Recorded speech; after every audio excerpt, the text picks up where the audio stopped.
Latest football news, engaging debates, and fascinating opinions. Pitchside talk on IO Radio.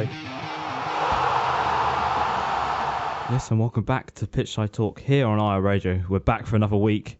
And guess what? It's only a month away until the Premier League starts. Or a few weeks for the League One. Who cares about the Premier League? Okay, sorry. A few weeks for the League One. Well, who am I joined by today? Joined by me, Piers. And me, Dan. Another unchanged lineup. Oof. We're getting quite good at this, aren't we? We are. We are getting quite good at this. Well, what have we got coming on the show today, guys? We're speaking about the Women's World Cup and the USA's dominating win. And we'll be talking about transfers that happen at the moment. Yes, and then we're going to be talking about Frank Lampard and Gunnar Solskjaer, because they're just both in the news. And everybody likes to see him talk about this bloke called Pogba. I don't know what radio station likes to talk about Pogba, but I think we should just take it out. Stay up to date with the latest footy news. Pitchside Talk on IO Radio. Welcome back here to Pitchside Talk here on IO Radio. And now we're going to be talking about the Women's World Cup, which ended on Sunday. It was a final between USA and the Netherlands. Spoiler alert. USA won 2-0. Did they deserve to win the whole tournament? Yeah, USA were dominant all the way through. I mean, we said at the start, if you want to win this competition, you've got to whitewash teams. And they did. They went through Thailand 13-0, beat all the big teams. I think that they beat France, they beat England, and now they beat the Netherlands. This game they absolutely dominated with 17 shots, 10 on target, compared to Netherlands, who only had 5 shots in the whole game. Yeah, I agree. They definitely deserve to win the whole tournament. I mean, they've been dominant in these tournaments for... I think this is their third World Cup win in a row now. Yeah, it's crazy, isn't it? Yeah. And to win against teams... I know they're the best in the world, but to win against teams like France and England is not going to be an easy task. So, I mean, they were favourites going into the tournament, but yeah, they definitely deserve to win it, I think. To do it that many times, I know they've definitely done it twice in a row. I know they have done it 3 times, but to be able to do it that many times is crazy. I can't think of the last time men's team's done that. I actually don't know how many times they've done it, actually. I'm just having a quick look. I'm sure it's 3. Yeah? No. No, it is. No, Japan. They've done it twice. They've won it 4 times. They've won. It's the second time in a row now. Second time. They've reached 3 finals in a row, but they lost to Japan on penalties, it looks like. But there was a big moment in the game, VAR, which sort of helps USA's first goal with a penalty from Megan Rapinoe. Was it a penalty? Yeah. Unless she was trying to volley it out. It was crazy. The boot was rather high, so I think it was definitely a penalty. Yeah, I agree, definitely. I mean, I guess the ref didn't see it, but if she saw that, then she'd give it straight away. So I think in this situation, VAR worked. So it proves it can work sometimes, but just not all the time. VAR actually works? Yeah. 1 out of 10 times. We'll strike it lucky once. Well, I have to ask you about this USA team. Are they one of the greatest World Cup sides we've ever seen, even in the men's game? Because they're looking at their record here. They've scored 26 goals in the most in a single tournament, and they've broken the record for the most consistent victories in the World Cup history, beating Brazil's 11. So is this one of the best sides we could possibly see in the World Cup? I think you've got to say, I think they're one of the most dominant teams in football, especially, well, obviously, of course, women's football. They've been so dominant. They've cleaned through this tournament. They cleaned through the last tournament. I can't think off the top of my head a men's team that's done that. Maybe Spain a couple of years ago when they won the World Cup in 2010 is what reminds me of a little bit, like a team like that where they've just been dominant and they're winning every competition they're playing in. Yeah, I think you can put this team in that bracket because people are going to be quick to say, oh no, it's women's football, so it doesn't matter. But with this form and how they're performing now, they're one of the best teams in this tournament, I think. And yeah, I think that's... I don't know what to say. That's all right. Well, moving on from the winners, we're going to be moving on to the Lionesses, who unfortunately lost to America 2-1 from somebody who likes to do tea celebrations. And that somehow sparked the internet into absolute outrage. I just don't know how that happens. Come on. Just get over it. Overreaction. Yeah, I know. Yeah. Some people. But so England plays Sweden in the 3rd place playoff. England lost in typical fashion. Seems like we seem to lose when we hit like sort of them big moments. Semi-finals, 3rd place, we seem to always lose them. But will this be seen as a disappointing end to the tournament? for England not coming away with anything? I feel like we can be proud of what they've done, but to go into this third place game and perform the way we did, it's a bit of a disappointment. But to get to the semi-final in the first place, like the men's did, I think that we can be proud of that, and I think we can aim to do better in the next tournament. Yeah, it was just more defensive mistakes. I mean, the goal, the first one, they just didn't get it out properly, and it's these mistakes that's happened in the tournament, which has also been happening in the men's tournament, that could have been avoided. And I think it's a shame because there's two teams that probably could have made finals in these tournaments. So I think they need to be happy with how they've done, but they need to look back and see that they just need to work better defensively, and they probably could make it to these finals. Sorry, I was completely lost the train for there. But what about Ellen White's equaliser? It was it went in, and we was like, yes, we're all happy, and then VAR went, Was VAR right to call that off? I mean, with VAR, some things I would say a little while ago, like certain penalties, I wouldn't give, but now, yes, I would. Just due with also the new Premier League rules, with if the ball touches your hand at all, that will give it. So I agree with the VAR that it was a handball. Yeah, I mean, with the new rules, it's always going to be given, isn't it? When I first saw it, I thought it was a bit harsh because she kind of was blocking off the defender, and the ball bounced on the floor and hit her arm, and maybe it would have been a bit harsh, but now with these new rules, VAR is always going to give that decision, isn't it? I found out that Ellen White's 2 goals were she's had the most goals overturned in this whole tournament. There's been 5 goals overturned, and 2 of them are hers. That's quite a bit bad, isn't it? Yeah, and by far she's been England's best player this tournament, I feel. Yeah, she's been our top scorer. I think she's scored the most goals out of any England player in the World Cup. Crazy. So she's done brilliant this tournament, and she's been really unlucky with like half a foot offside in one of the games. Yeah. I think that was the America game. So yeah, I mean, the penalty, there's obviously been decisions gone her way, but I think she's just been unlucky. Well, reflecting on this tournament now, what do England have to do to make sure these mistakes don't reappear? Because they've got the Olympics next year, and then they've got the Euros, which is going to be here in England, which is going to hopefully boost a lot more popularity to the women's game. But what do they have to do to sort of stop these mistakes?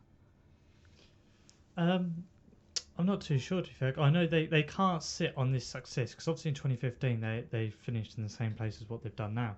So I feel like within the league, they need to start building up the quality of football and the way they play. You were speaking about earlier before the show about that they're going to start playing in the men's stadiums, which is something that will be good, because the quality within the leagues and how they play in Europe when they're not playing for their country needs to go up. So when they do come to these tournaments, that they'll be at such a higher standard that they should be able to breeze past these teams. Yeah, and I think the focus needs to be on the defence, because in some of these games there's been dodgy performances from our centre backs. Obviously, I think Horton has been good this tournament, but there's a lot of mistakes. I think our weakest area is left back. We always see opponent players down that right hand side, I feel, so we need to improve on that. I think it's just these defensive mistakes that need to be sorted out. Asperger, would this be a good tournament for Phil Neville? Just sort of on the back of this, because this is his first ever managing campaign. So is this quite a good sort of start for him in his managing career? Yeah, I think so. If Gareth Southgate can get the praise for what he's done with England, then I think definitely Phil Neville should, especially that he's had no experience before this.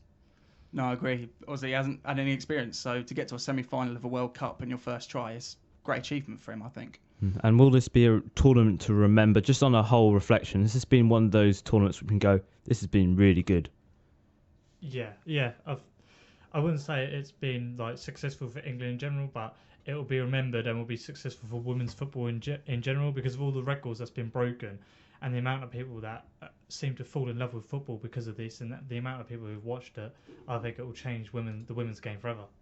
Yeah, I think so. I mean, I've really enjoyed this tournament, and I haven't really watched a Women's World Cup before, so I'll definitely remember this. And I feel like this is the tournament where women's football will start to become more and more popular, and it will get these type of this kind of audience every time there is a World Cup now. So.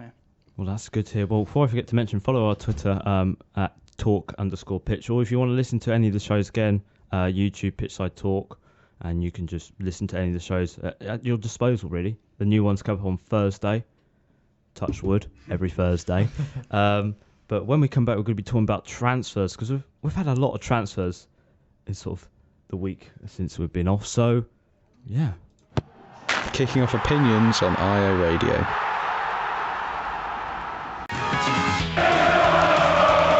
Pitchside talk on IO Radio. Yes, and welcome back to IO Radio here for some transfer news. But before I forget to mention, follow our Twitter at talk_pitch. We run polls about transfers and if you think they're good moves and all sorts. And we have lots of threads under them and they're all weird. Kind of arguments. Yeah, I was like, it's on the Leicester one, and then there's this West Ham fan, and then there's this Everton Wolves fan. I'm just like, what is going on? But never mind. Well, I think we should get into the transfer news. And first is Tyrone Mings, an Ipswich Town legend. Well, I wouldn't say legend. Legend. Okay, legend for bringing some money into the club, has transferred to Aston Villa for 26 million from Bournemouth. Is this a good move by him? Yes, I think it is. I mean, he was great for Villa last year. I think that he was crucial in their promotion push. I guess he came in. Yeah, he came in January. So, yeah, he's done brilliant, and I think he'll be crucial for them again next year. He played left back for Ipswich, and he was a great left back. But it seems he's kind of moved to centre back now. So, yeah. We'll see how he does in the Premier League. He seems to be a fan favourite. It seems like Twitter's going crazy all about him. Even the players like Jack Grealish, they seem so happy to have him back. So he must have done well. Well, he made 18 appearances, 2 goals and 6 clean sheets. But this is a good move by Villa. They've seen what he's like last season. Is this something they've made quite a wise move on? Yeah, I think it's a good move for him. I mean, his time at Bournemouth wasn't great, was it? Because he broke his leg when he first joined. Yeah. But I think Mings is definitely a good player. What I saw of him in the Championship, he was brilliant. So I think it's a good move by them. Yeah, I think it was a great move. And also Ipswich get money from it, so I'm not complaining. Not complaining, but is 26 million quite a lot for him? He was signed from, I think it was Ipswich to Bournemouth for 8 million. Yeah. Have just Bournemouth made a little bit of quite a good move here by getting a lot of money in for him? I think yes, because he hasn't played that much for Bournemouth.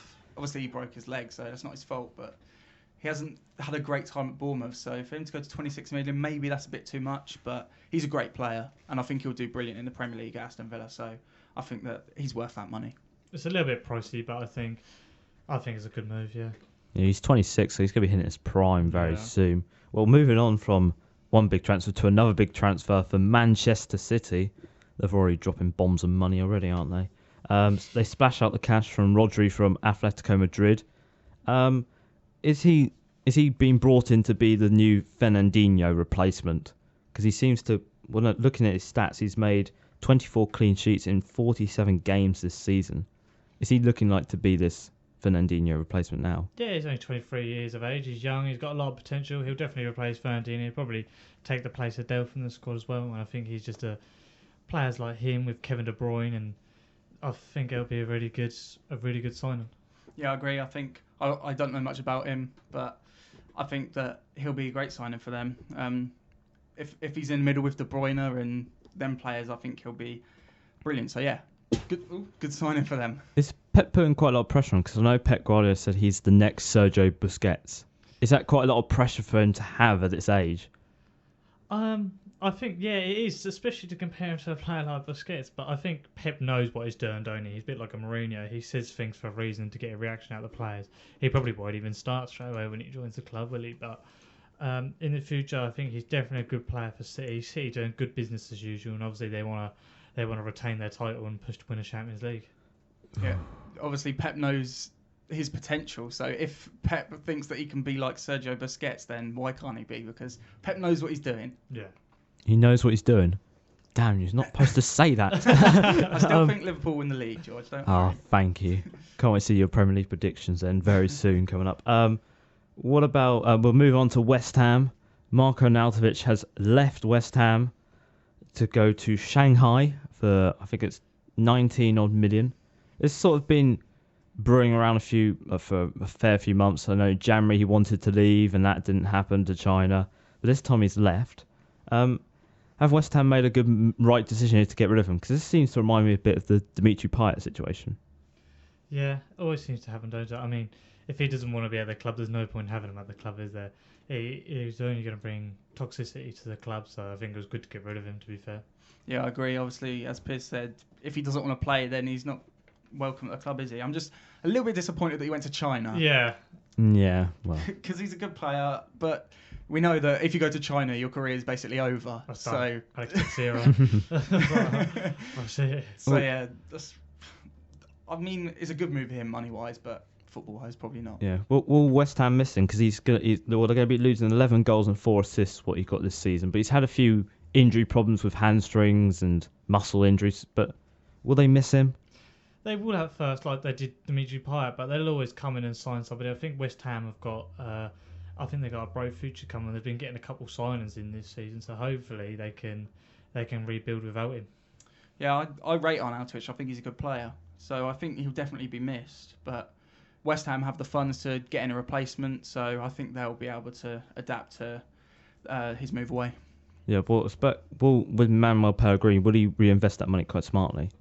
Yeah, I think so. He's definitely a smart manager. He's manager of the big clubs. I believe he was in China for a little bit, wasn't he? He was. Yeah, He was in China. Yeah, And now yeah. he's come back, but yeah, it'll be interesting to see what West Ham do. They're always smart with their money. They don't normally waste their money, so hopefully they'll invest it well and get back to where they need to be. Yeah, I don't know who's rumoured to be coming in for him. I don't think there's anybody sort of massively rumoured. No, I don't think so. No, the only reason I seem to find is Declan Rice. But I don't know. I don't know. It's a But funny one, isn't it, West Yeah, Ham. it is. yeah, I don't know if he's. I think he's good, but I don't know if he's that good yet. No, yeah, I he's only agree. had one season. Yeah. Well, speaking of somebody who's only had half a season actually in the Premier League, Laurie Tinnersman, who's on loan at Leicester City, has gone back to Leicester for £40 million from AS Monaco. Is this a good decision by Rodgers to bring him back? He's seen somebody sort of grow. He's done quite well. I think he's got 13 appearances, 3 goals and 5 assists last season for Leicester. Yeah, I think he's a very good player. I think he's got. I don't know how old he is. He's 22. Yeah, so he's still young. He's got great potential, and I think this is a really good signing for Leicester. And I think he can be really good next season. I remember when he was like the player that was going to be one of the best in the world back a couple of years ago. But yeah, I think that's a really good signing from Leicester. Yeah, I really like that Telemans. I think he's a very creative and a very sharp player that West Ham are going to... not West Ham, Leicester are going to need this season. And I think with a player like him, if they get 1 or 2 more signings, Leicester can easily push for Europe this season. Really push for Europe. Yeah, I really think they can. I really think the squad, they could definitely go for maybe 7th, 6th. I mean, Wolves done it last season, so why not? Could they beat something of Wolves' calibre? Yeah, I think so. I think they could. I think they've got a very strong side, Leicester. I think they've been written off before. I mean, I think they finished 8th or 9th last season, so I think with a couple of additions they can. Okay, fair enough. Well, moving on to another signing. Somebody is back in the Premier League after a season in the Championship. Mm-hmm. Jay Rodriguez is back at Burnley. I didn't really see this coming until yesterday. Is this a good decision by Burnley? He's done quite well in the Championship. He's got good Premier League experience. Yeah, I think it is a really good signing from Burnley. I think he had a really good season in the Championship. I think he's too good for the Championship, to be honest. He was one of the best players I saw at Portman Road last year. So he can score goals. He's a good player, and I think that's a really good signing from Burnley. Yeah, he's got 22 goals in 47 games, and I think he'll be a key player for Burnley, who always do well at keeping clean sheets and not conceding a lot, but they need someone to score goals. And I think with them buying someone like him, that might secure their safety next season. Will he bring them sort of goals they need? Because I don't think they really have a striker who you could say who could get 10 plus goals. Maybe Chris Wood, if he's more consistent. Another Ipswich player. Yeah. Sorry. He was awful for us, though. He's doing well now, isn't he, Yeah. in his life? Yeah. I think Rodriguez is a key player. He'll be a key player at Burnley next season, and I think he will score over 10 goals. I mean, they have Vokes and Barnes. Vokes is gone. He went to Vokes- Stoke. Vokes, he- oh, yes, he did, didn't he? Yes, I was but thinking Peter that was Crouch. on loan. But they've got Ashley Barnes as well, so he's all right. Yeah, and also Rodriguez could be played in the wing. He's quite a versatile he player. can yeah. play So on the wing as well. it's quite a sensible move. 10 million. Seen a bit as a risk for Burnley. I think 10 million is a very good price, especially with players like when you've got players like Mings who are going for 26 million. I think 10 million for someone who scored 22 goals is very good. Okay, well, now moving on to some of the rumours that have been floating about, and we're going to be starting off with this rumour. I'm not too sure about this, but Harvey Elliott, who is a Fulham youngster who played, I think, about 18 games in the Fulham's under-18, scoring 5 goals, 4 assists, but getting 2 Premier League starts, or sort of starts last season for Fulham. A youngest ever player to play in a game. He's apparently close to a move to Liverpool. Is this a good move for him in his career? I mean, this is a bit of an interesting one because obviously if he goes to Liverpool, he's not going to get game time. No. He's like, what, 16? He's 16. He's 16. So I feel like he's going to be another one of them players that goes to a big club and is just loaned out every year. Woodburn. Yeah. Yeah. Wilson. Obviously, he's a future prospect, and I really don't know what's going to happen with him, to be honest. If he goes, he's just going to get loaned out. So I guess it's up to him, to be fair. I'm sure the money will be all right. It'll be better than what he's getting at the moment. But I think he could stay at Fulham. He'd probably break into the first team if he's got that much hype around him. Because I don't know too much about him. But if he goes to Liverpool, he'll only get loaned out. But with Jurgen Klopp, I'm not too sure when he'll fit into that side. Well, we've sort of seen Liverpool signed already one young signing, Van der Berg, and he's sort of hotly tipped to be the next Van Dijk and all this. So it might be a good move for him if he's going to come through. If Van der Berg's going to be come through, could it be? Yeah, it'll be a funny one, won't it? I think for this Elliot, I think maybe he should stay at Fulham for one more season, try and get himself into the first team and play, and then look for a move. I think now's a little bit too soon. I feel like the difference between Van der Berg and Elliot is that I feel like Van der Berg's had more game. I'm sure he's had more game time. He has. He's 17, and I think he's played a few games in the Netherlands. Yeah, and I feel like he's a really good prospect, and he could break into the Liverpool side in the future. But I don't know about Elliot. I feel like it's a really weird signing, but I just think that he'll just go out on loan every year if he goes to a club like Liverpool. Yeah, fair enough. Well, we've got another rumour. Leroy Sané is possibly off to Bayern Munich from Man City. This is sort of... I think he's sort of been brewing a little bit from last season. Pep didn't play him as much last season. When he came on, he made a fantastic impact in the games. But would this be a good move for him to sort of leave Pep's elite side to go to Bayern Munich? Yeah, I think he's one of the most underappreciated players in the Premier League. I think he could be an absolutely world-class player. In 89 games for Man City, he's got 25 goals and 28 assists. And when he comes onto the pitch, his burst of pace and the way he plays is absolutely amazing. So I think if I was him, I'd leave to go to Bayern Munich, especially with players like Ribery and Robben leaving. Yeah, I agree. I think he's one of the most underrated players in the Premier League. I think he's a fantastic player. But if he's not in Pep's plans, then I don't know. He didn't play every game last year, did he? So I think that would be a good move for him, going to Bayern Munich. I really do. I do agree with you. He is one of the most underappreciated players. He dropped out the Germany squad for the World Cup, and then Germany flopped without him, really. And then Pep sort of doesn't... Pep doesn't always play him. I don't think... Apparently Pep puts down to temperament. He's got bad temper, and he brings it back in. Is that something that's affecting his game a little bit, having this temper? But he's only a young player. You've got to expect that. Surely Pep as a manager, he can work with him. Like you see players like Balotelli, they've got a bit of a temper, but they always score goals. So I think Leroy Sané should leave. I think he'll do better at another club, and eventually I think if he's done well at Bayern, he could easily end up at a place like Madrid or Barcelona. I do think he would be a good player for Man City though if he stayed. Yeah. If he would play every single game. Yeah, he definitely would. Yeah, but I just can't see him playing every game, so I think that's a good move for him. Well, I might save Callum Hudson-Odoi going off there. Nah. You don't know, it nearly happened in January, didn't it? That would have been a brilliant steal by me. But speaking of Chelsea, we're going to be talking about Frank Lampard after this, and also Ole Gunnar Solskjaer and the whole Manchester United situation, because it's just everybody's talking about it. So why not just jump on the bandwagon? The best place in Ipswich to hear the latest football debates, Pitchside Talk on IO Radio.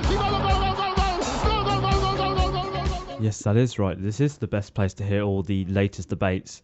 And if you want to see any more sort of polls / controversial opinions, follow our Twitter page at @talkpitch or _pitch or @talk_pitch. There you go. I said it right this time. Third time lucky. Yeah, third time lucky. Like Ipswich Town, third time lucky. Third time lucky. Whoa, we'll get there. I saw that coming, to be honest. I'm so sorry. I'm sorry. Sorry from the bottom of my heart. But speaking about clubs, we're going to be talking about... first we're going to talk about Frank Lampard. On Thursday, it was confirmed that he is the new Chelsea manager. Why couldn't that not have been on a Wednesday? I have no clue. That'd been convenient, wouldn't it? That would have Wednesday been morning. Before 2 p.m. Yeah. Yeah, just we've got that little show, Pitch Side Talk. It's quite big, What's your first thoughts on this? It's finally now being confirmed. He's here. He's been with the team nearly a week now. He's in Dublin, isn't he, with training with the team? Yeah, they're playing Bohemians tonight. Before I was like, oh, Lampard's not ready. He's not ready. Now he's here. I'm so excited that he's here, and I can't wait. I can't wait for it. I think he'll do well. You see the pictures of him in training and him and the players. He looks so enthused to be working with his team. I think Lampard might do good things at Chelsea, to be fair. I think it helps that he's a club legend, doesn't it, really? Because he's going to love his job. So, but I'm still not convinced, He's had one season in the Championship. It's just a funny one. I don't know, it's a funny one. But I don't know, he could do well there. I don't know. I don't know with him. I think he looks like a good manager, but Yeah, that's what I mean. He looks the part, don't he? Yeah. to you, does it feel like this is a risk from Chelsea? They're trying something different. He's got a 3-year deal, but Sarri had probably a 3-year deal, and look how that one ended. But is this sort of a risk by Chelsea in bringing somebody who has not much experience, and they're going to try and work with him more than a season? Yeah, it is. It's definitely a risk. You've got a transfer ban, and you're bringing in a manager who's only had one season. But that's the sort of challenges that we need, that I think Lampard will enjoy, and he'll take in his stride. I think he's such a strong person, and he loves the club so much that I think us ourselves as fans and the club don't expect him to win the title. I think top 4 would be nice, and I think it's definitely achievable. So I just think as long as there's faith in Frank Lampard, then I can't see why this doesn't go well. But you've seen in previous managers that Chelsea will sack the manager if they finish, 4th or 5th? Yeah. FA Cup. Or third. So I think they'll give Lampard a bit longer than a season, but I don't know. I'm just not convinced that he's going to do well there. Obviously, I think he'll finish top 6, but I don't know what's going to happen, to be honest. I can't help it. Obviously, he's a club legend, so you just think he's going to do amazing. Yeah. I can see your heart slowly breaking. It's just.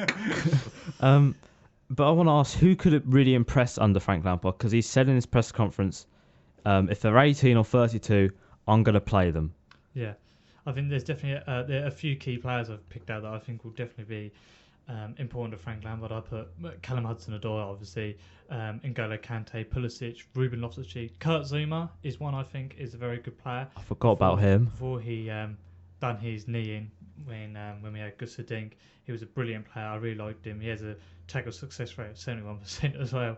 And Mason Mount, I think, is another key player. Obviously working with Frank Lampard previously, and coming in now, I think he could fit into that team nicely. And I think these players will be so important to Lampard. Obviously, Odoi, he's had an amazing. He had a good season until he had his injury. 29 games, 6 goals and 7 assists. N'Golo Kante, I looked up. He's had 1,151 recoveries. What? In his time at the Premier League, and then obviously Christian Pulisic coming in from Dortmund. I think the team set up nicely, and I don't think Chelsea and his match is a disaster as everyone's making it out to be.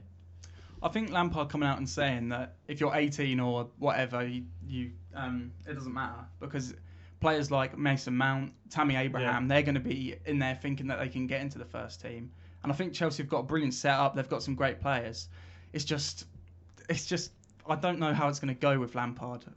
I really don't. Yeah, it's going to be a struggle. It's going to be a struggle. And I think the striker situation might also be a problem as well. Obviously, it's a choice between Batshuayi, Tammy Abraham and Giroud. So Lampard's got to work with that as well. And obviously missing out on Hazard, there is going to be a couple of problems. And obviously it's been his 2nd season in management. It doesn't look amazing for him, but You're confident. Yeah, I'm just confident as Frank Lampard. Yeah, but will this new approach of actually having faith in the youth be a positive move for Chelsea? Because youth at Chelsea seems to be quite a negative thing. Yeah. I mean, it definitely worked with Sarri, with Odoi and Ruben Loftus-Cheek. I mean, Loftus-Cheek looked like he was on the verge of leaving after his loan at Crystal Palace that didn't go great. So I think Lampard will definitely invest in youth. He's already done it before with Derby, so I think to do it again, I think it will work. I just think that they haven't really taken youth seriously, because think about how many loans Chelsea have. Oh, gosh.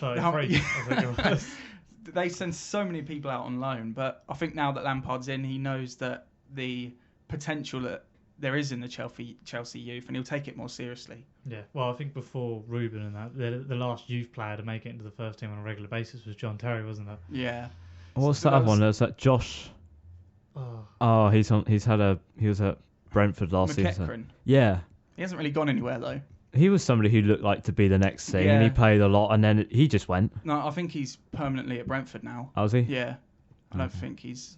There is a Gone problem with anywhere. young players, but I think with Hudoi coming through, Ruben, Mount and Tammy, I think it's starting to be a change in Chelsea, and especially English players coming through as well. I know Lampard teased Danny Drinkwater playing again, and also we've got Ross Barkley, so it's a nice turn for Chelsea to have some more English players playing. Well, that's good to hear. Well, I just want to ask, what would be sort of classified for him as a successful season, or brackets not to be sacked? Oh, well, with Chelsea, you never know what it's going to be not to be sacked, but I think as long as he wins the hearts of the fans, which obviously he's already done, he doesn't have to do that anyway. But I think top four I'll be happy with. If you could get a cup, that would be great, but top four I think that would be a successful season. Yeah, I think it'll be top four as well. I mean, if you finish fifth, will you be like that disappointed? I wouldn't care where you finish, to be honest. What? Even 20th? I'd You still get support Frank Lampard. He's one of the men who made me fall in love with Chelsea, so it has to, no matter what happens, I'll still support him. So, but yeah, if they finish fifth, I don't think it'll be an unsuccessful season. Obviously, if you start to go 7th, 8th, 9th, then yeah, he probably should have done better. But with the team he's got, he can definitely get top four. Well, moving on from one big team to another, Manchester United. They seem to Make be. sure you're professional. I will be as Not professional as I can. They've been in quite a lot of the news recently, from transfers they've been making to contract signings to agents talking about their players and all sorts. But is this sort of, we can see sort of the different tasks that the Frank Lampard and Ollie has here. Is there something? I'm trying to think how to put this quite correctly. Actually, I don't know how to put this. Who's got the tougher job? Let's just go for that. Who's got the tougher job at this current moment in time, Ollie or Frank? Oh my god. I mean, I would say Frank Lampard because it's his first season, but obviously Ollie's got a massive job as well. Oh, that's a hard one, George. I'm sorry, I completely lost train of thought. And I'll go for that. Oh, I do think Lampard has a tougher job because obviously he's got the transfer ban as well, so he can't bring in the players he wants. So I'm going to say Lampard's got a tougher job. Personally, I'm going to say Ollie. I think he's got the tougher job. I think he's got the pressure on him now. I think the honeymoon period's gone. And I think with players like Lukaku and Pogba linked with going, and they're bringing in championship players, I'm sure the fans aren't too happy about that. So I feel like the pressure's starting to go on Ollie. And I think this season he's definitely got to prove himself. Oh, okay. Well, now I've kind of got back to where I was. What does Ollie have to do now to make Manchester United great again? Like something they're actually going for the Premier League or cups and winning stuff, and people actually being happy at the club, and not any of this sort of back chat and backlash and training videos on people crashing hotels. Sorry, there's just so much about Manchester. Manchester United just seem like a bit of a shambles at the They're moment. always in Yeah, those, they aren't are. Yeah. I don't know. I mean, they definitely need to improve their defence. I think they've needed to do that for ages now. 6 years. So that's number one thing. And obviously there's relationships in the club that aren't good at the moment, so that needs to be worked on. But I just can't see Man United going anywhere at the moment. It doesn't look like they've got any potential to do any better than they're doing. No. I think Man United, obviously with the whole Lukaku thing, they need to replace him. They need a world-class striker. I think Mario Icardi from Inter Milan would be a great player for them. He's got 11 goals in his last 29 games. I mean, he's not very much liked in Inter Milan, so I think he'd be a great move for them. I think the Harry Maguire deal, I know that's gone a little bit quiet, but I think they definitely need to sign him. Obviously, they got Wan-Bissaka coming in, and also I think he needs to start to play Martial more.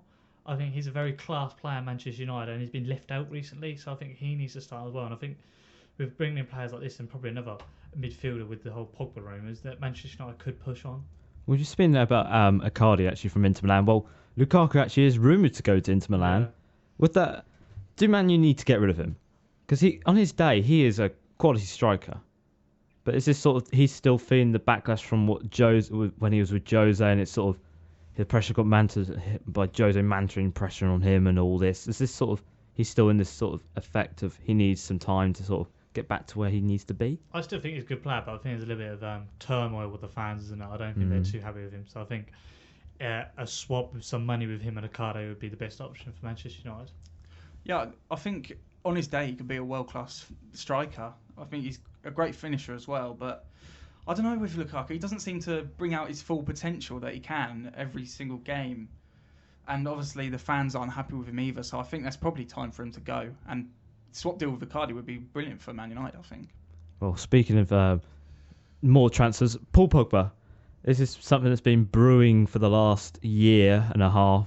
Or when he actually joined, I think this started brewing, didn't it? Yeah, it was ever since he joined. It was just sort of like, what's the future hold for him? Because his agent's saying that he needs to go and he's going to go.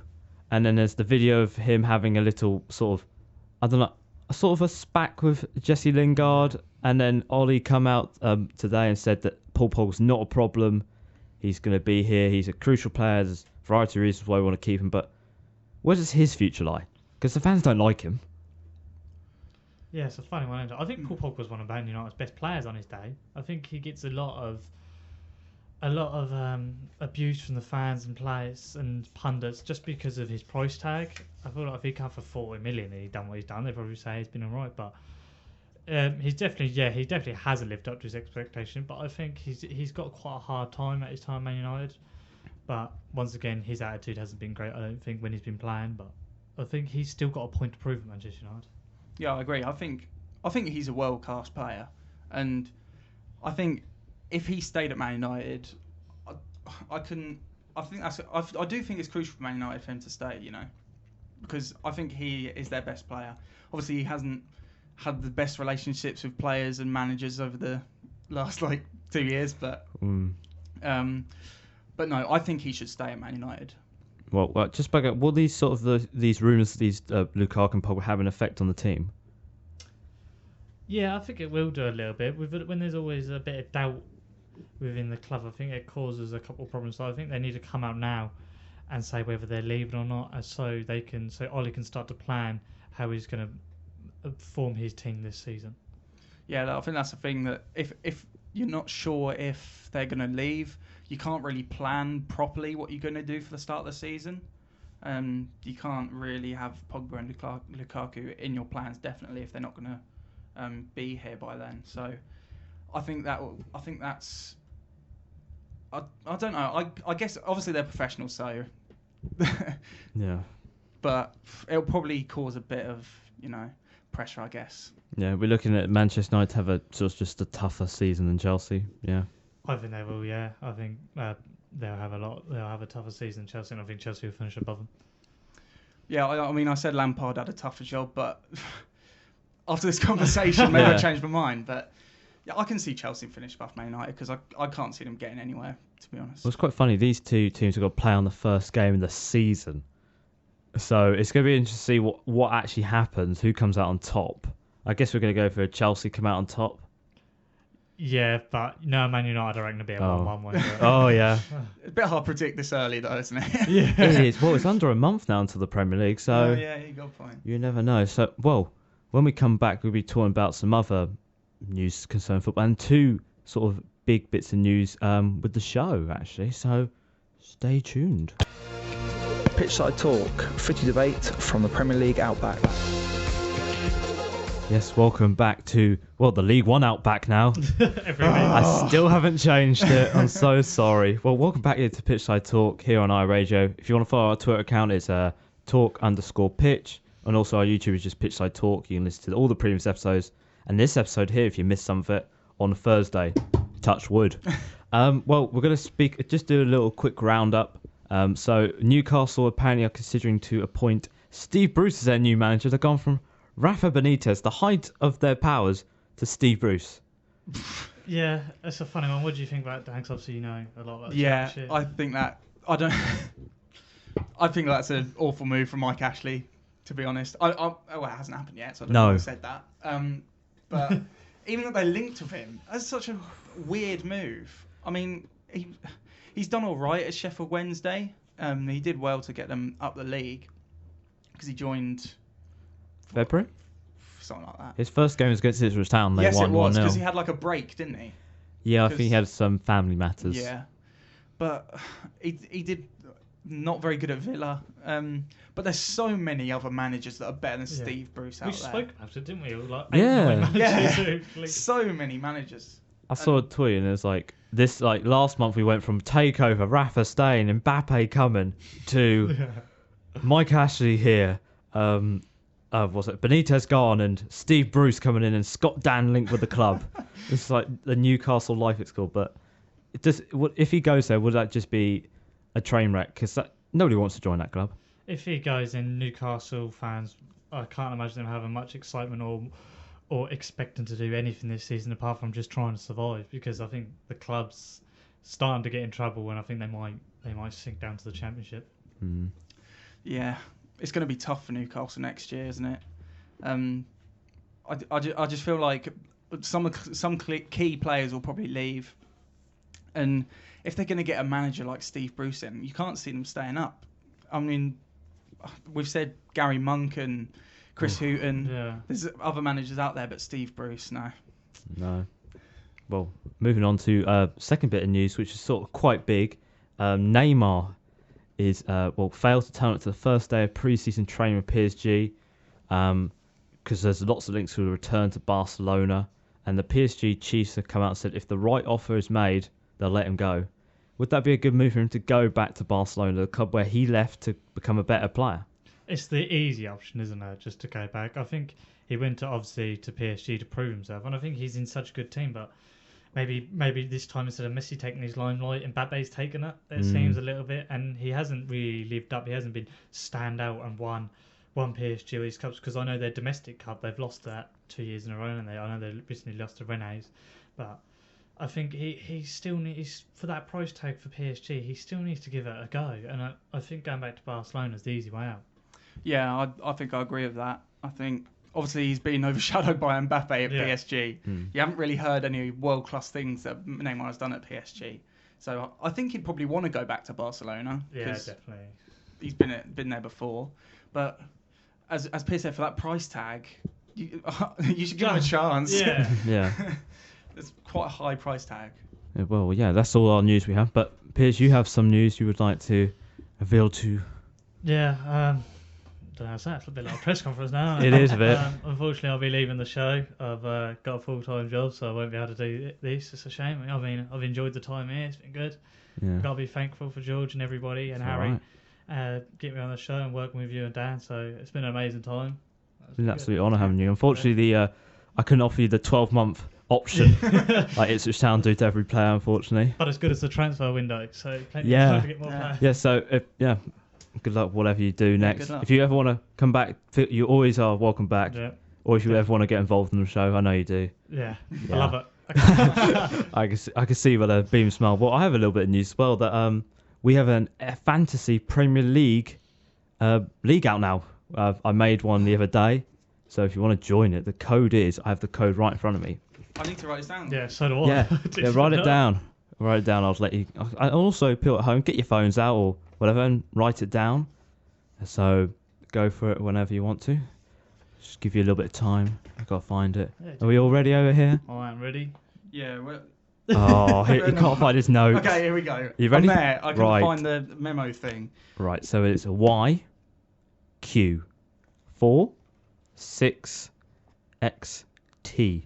Just make sure it is all capitals. No, it's not capitals. Oh, sorry, I forgot. No capitals. I'll go again. Y, Q, 4, 6, X, T. Okay, I've got it. Yeah, got it. You got it at home? I hope you have. If not, it'll be in the bio of our YouTube video for when this comes out against the podcast, and we'll tweet it out when I get home properly.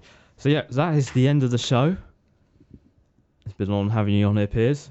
Yeah. We'll see you next week for another jam-packed show. We'll probably be talking about Ipswich, maybe. Hooray! More Premier League transfers. Probably Newcastle new manager, because that's going to happen anytime soon. Bring on Steve Bruce. Woo! That's what that one Newcastle fan says. I think he's Mike Ashley, you know. So we'll see you next week, and goodbye. Thank you. See ya. The whistle has been blown for full time. Tune in next week for another jam-packed show.